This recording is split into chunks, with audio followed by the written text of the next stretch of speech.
C8 Z06 is likely to leave a lot bigger impression on the overall supercar market than the Ford GT has.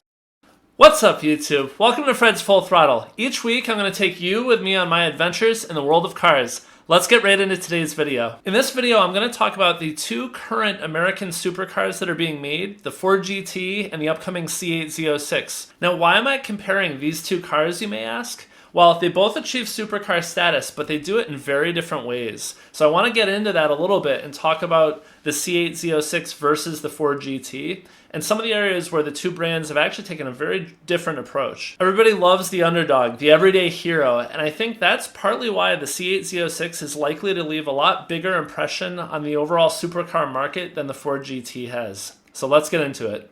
Alright, so the first thing is I want to define what is a supercar. And I think that's important to do up front. So I'm going to quote here for a second. From Wikipedia, a supercar is loosely defined as a description of a street-legal, high-performance luxury sports car.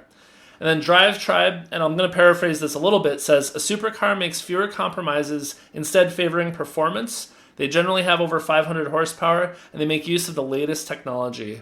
Most supercars are mid-engine, but critically, Drive Tribe also mentions that the C7 Z06 as well as the 911 Turbo are both considered supercars by their definition.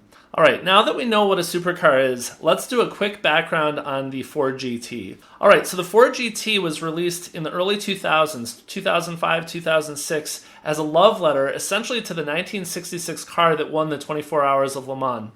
If you're not familiar with that story, I highly recommend go and watch Ford versus Ferrari. It does a pretty good job of summarizing the story. So go watch that movie. I'll wait here. Alright, so you've seen Ford versus Ferrari now. Let's continue. Alright, so the 2005-2006 Ford GT, just to give you a little bit of context and perspective, 550 horsepower, 500 pound-feet of torque, made into a manual transmission.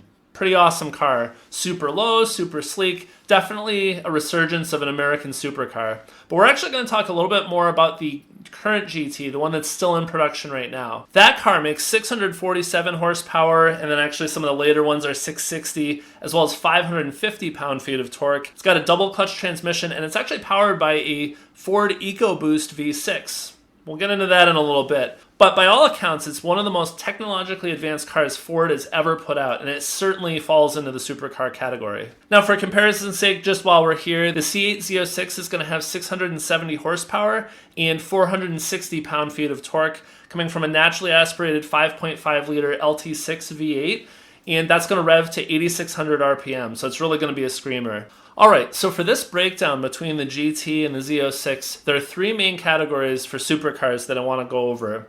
There's power and performance, there's looks, and then there's price and exclusivity. First, let's dive into the performance aspect of these two cars. So first for the performance, let's go over the Ford GT. So the 0 to 60 time is 3 seconds, and the quarter mile time is 10.8 seconds at 134 miles an hour trap speed. It's really designed for racing around a racetrack rather than going in a straight line. That's where that car really shines. Now from a performance perspective, comparing that to the C8 Z06, we have a 0 to 60 time of 2.6 seconds, which is pretty significantly faster. 0.4 of a second is a huge amount of time in the 0 to 60 realm. Additionally, we have a quarter mile time of 10.6 seconds. We don't have a trap speed for that. And again, this car is not designed for drag strip racing. It just happens to also put down some pretty good numbers. But that gives you a sense of comparison that the C8 Z06 will walk all over the Ford GT from an outright performance perspective. Alright, so both cars, Ford GT and C8 Z06, they both check the performance box for a supercar.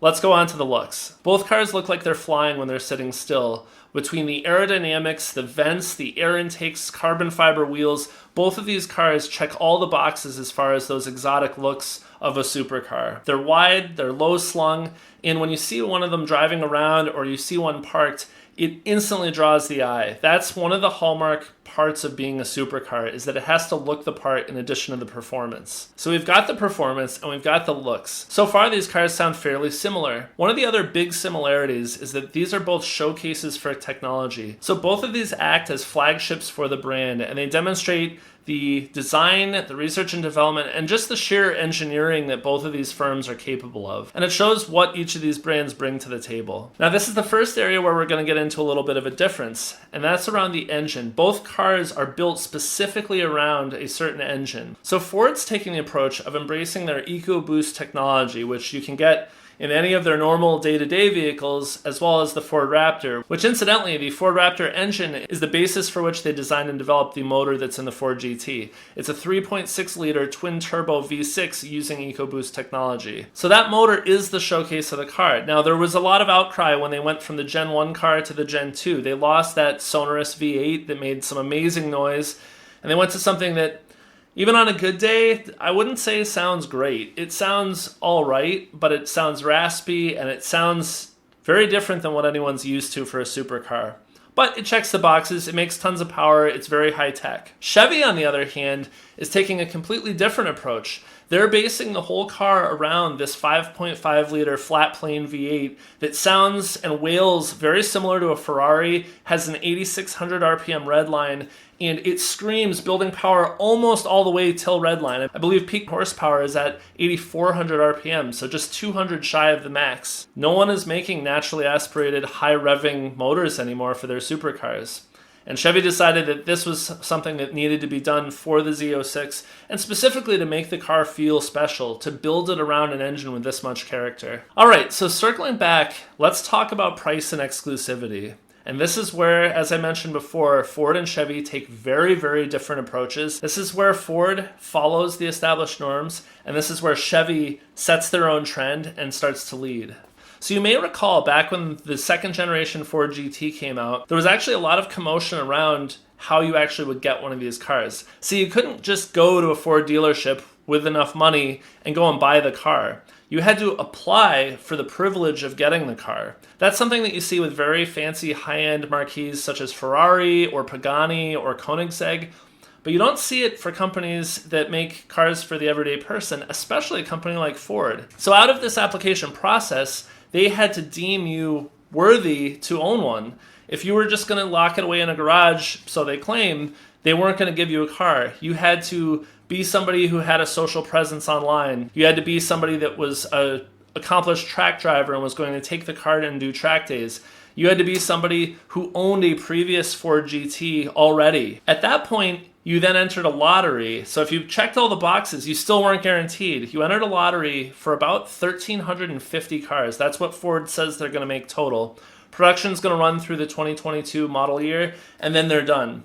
1,350 cars for a global demand of these cars. On top of that, it's not a cheap car. It's $500,000 base price, and check a few boxes, add a couple options, and very easily you cross into the $600,000 plus range. That's a pretty expensive car. Now the C8 Z06 on the other hand takes a complete divergent track from Ford in the approach that they've taken. Essentially, Chevy is going to build as many C8 Z06s as there's demand for. If you're on a waiting list and you're sticking it out and you plan on getting the car, you will eventually be able to get one.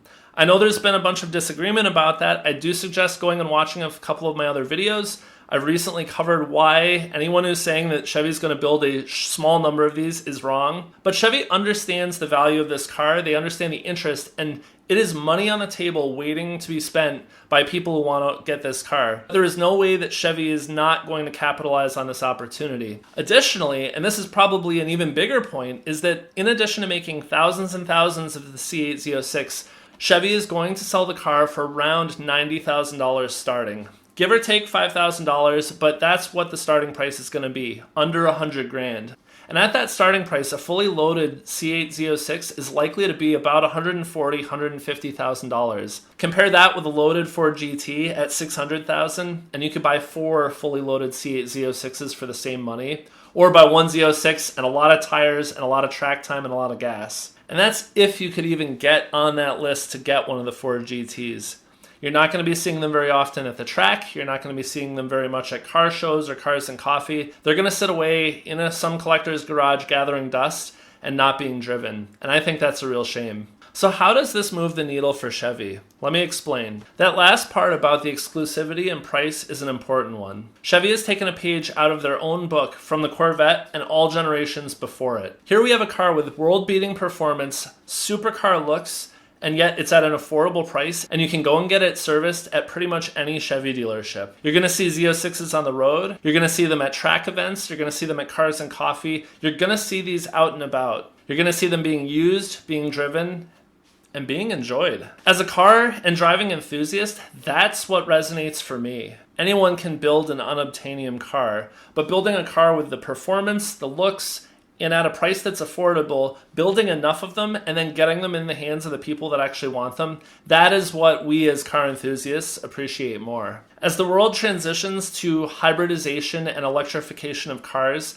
you're going to find cars with characters such as the C8 Z06 are fewer and far between. I really applaud Chevy for building a car with this much character and charisma and taking that chance to build it. They're making a Ferrari that Ferrari won't build at a price that a lot of people can save up and actually afford. Both cars are going to leave a legacy behind, both the GT and the Z06, but the Chevy is the one that's rewriting the book, and it's changing what a supercar can actually be. Chevy's tagline for the car, putting the world on notice, it's very fitting indeed. So thanks for watching. I hope you enjoyed this. If you found this interesting and you're interested in the C8 Z06, please give me a like or a subscribe. I'm a small YouTuber. I don't make any money doing this, but I do it because I have fun. So thank you for watching, and until next time, Fred out!